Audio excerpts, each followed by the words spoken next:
Buraxılış imtahanına son bir ay qaldı. Həqiqətən də insan inana bilmir ki, bir aydan sonra biz imtahan verəcəyik və bir aydan sonra 3 fəndən xilas olacaq da deyə bilərik. Bugünkü videoda biraz məsləhət verməyəcəm, sadəcə təəssüratlarımı bölüşəcəm. Biraz söhbət tərzi bir video olacaq. Bəlkə arada sırada biraz tövsiyələr verərəm, amma ümumiyyətcə yəni son bir ay qalıb təəssüratlarımla bağlı və biraz planlarımla bağlı danışacağam ki, məsələn sənin də planların olar, şərhlər qismində yazarsan, bir yerdə müzakirə edə bilərik. Bəli, bugünkü videoda buraxılışa son bir ay qalmış təəssüratlarımı sizlərlə bölüşəcəm. Kanalıma xoş gəldin. Kanala keçənlərdə atdığım son 45 gün buraxılışa qalmış tövsiyə videosundan bu yana həqiqətən də 15 günün keçməyi bizə bir daha göstərir ki, vaxt çox sürətlə keçir. Yəni sən deyə bilərsən ki, məsələn, ay mən bir ayım var, ay çatdıracam elə. Məncə elə indidən başlamağın da yaxşı olardı. Çünki təsəvvür elə ki, əgər o videodan bəri məni tanıyırsansa, artıq 15 günü biz geridə qoymuşuq və artıq təxminən 1-2 dənəlik 15 günlük periodumuz qalıb.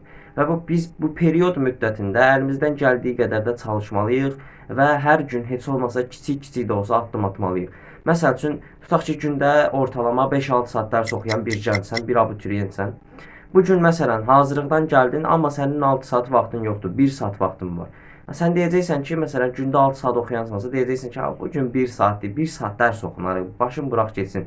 Deyəcəksən, ancaq belə eləyə bilərsən. Məsələn, hər zaman deyirəm, bunu deməyə də davam edəcəm. Bir hər zaman sıfırdan böyüdür. Məsələn, bu gün 6 saat çalışdın, sabah 4 saat çalışdın, biri gün 1 saat çalışdın, ondan sonra 10 dəqiqə çalışdın, ondan sonra 6 saata yenə geri təkrar döndün.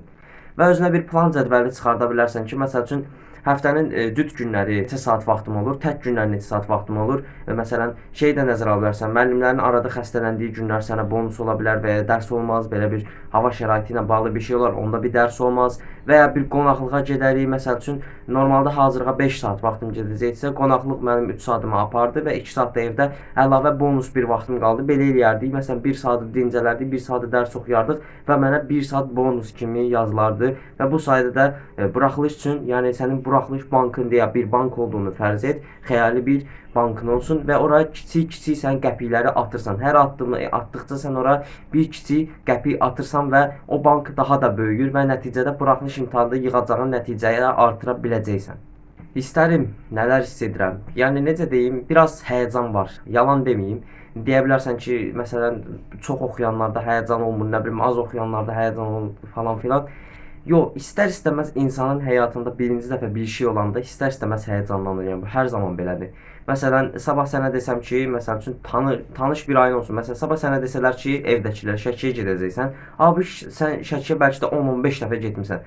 Sənə çox da bir təsir. Yüngül var, həyəcanlanarsan ki, hə, baxma da yeni rayondur, ildə ayda bir dəfə gedirik, amma gedirik.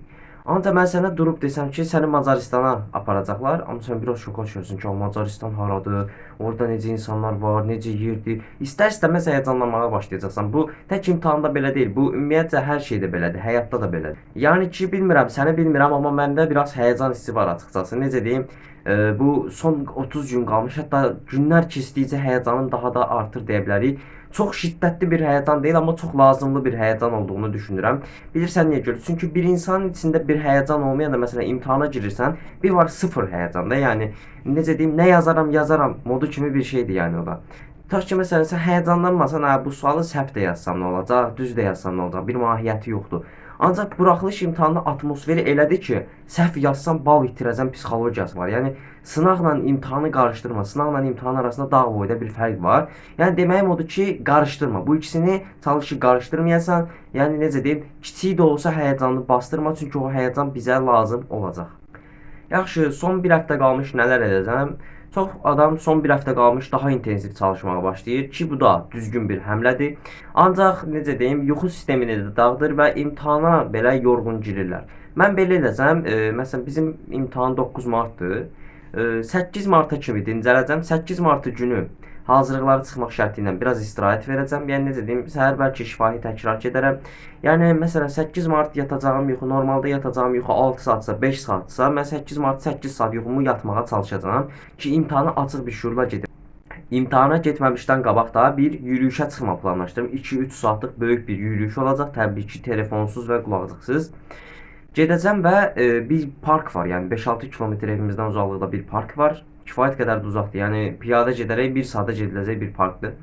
Orada oturacam və sabahın imtahanı üçün özümü psixoloji və mental olaraq hazırlamağa çalışacağam. Məsələn, sabahkı imtahan həyatımda nəyi dəyişdirəcək, nəyi dəyişdirməyəcək, nələr baş verəcək, bu imtahandan keçsəm nələr olar, keçməsəm nələr olar. Yəni bir nevi necə desəm, özümü motivasiya edəcəm və özümə bir şeylər qatacam. Məsələn, sən də edə bilərsən, evinin yaxınlığına park və ya sakin bir göl kənarı falan varsa, orada gedib özünlə 1 saat, yarım saatda imtahandan bir həftə qalmış söhbət edə bilərsən. Yüngülvari bir buraxılış sonrası planlarımdan da bəhs edim. Bəli, yəni necə deyim, mən planlı yaşamağı sevən bir insanım. Ümumiyyətcə artıq yayın belə planları mənim ağlımdadır. Çox adam deyir ki, 11-ci sinif bitəndən sonra yayın boş keçəcək. Mən heç inanmıram ki, bu yay tətilində digər yay tətilləri kimi boş keçsin. Yəni buraxılış imtahanından sonra çox güman saxladığım idmana yenidən başlayacağam. Bu səfər də bir 3 aylıq definasyon müddətinə girəcəm. Yəni bir 3 aylıq definasiyona başlayacağam ki, bu yağdan azaltma və əzələdən artırma bir definasyon olacaq. Və daha çox necə desəm, kardiolara da biraz üstünlük verəcəm. Həftədə 5 dəfə məşqə gedəcəm. Düzdür, bu blokla biraz çətin olacaq. Bir də kanalın üzərində biraz işləyəcəm. Məsələn, editləri daha yaxşı edəcəm və necə deyim, sizin qarşınıza daha keyfiyyətli videolar çıxarmağa çalışacağam. İzlədiyiniz üçün təşəkkür edirəm. Açıqlamaya qoyduğum WhatsApp kanalının linkinə də basaraq bizə qatıla bilərsən. Biz Elite Society topluluğu olaraq bir-birimizə motivasiya cümlələri veririk, bir-birimizlə anketlər keçiririk, söhbət edirik. Hətta gecələri meydan oxumalar edib bir günə 1800 və ya 1300, 1400 test işləyirik. Gecələri bir-birimizlə belə bir şəkildə rəqabətçil və gözəl bir şəkildə yarışma edirik.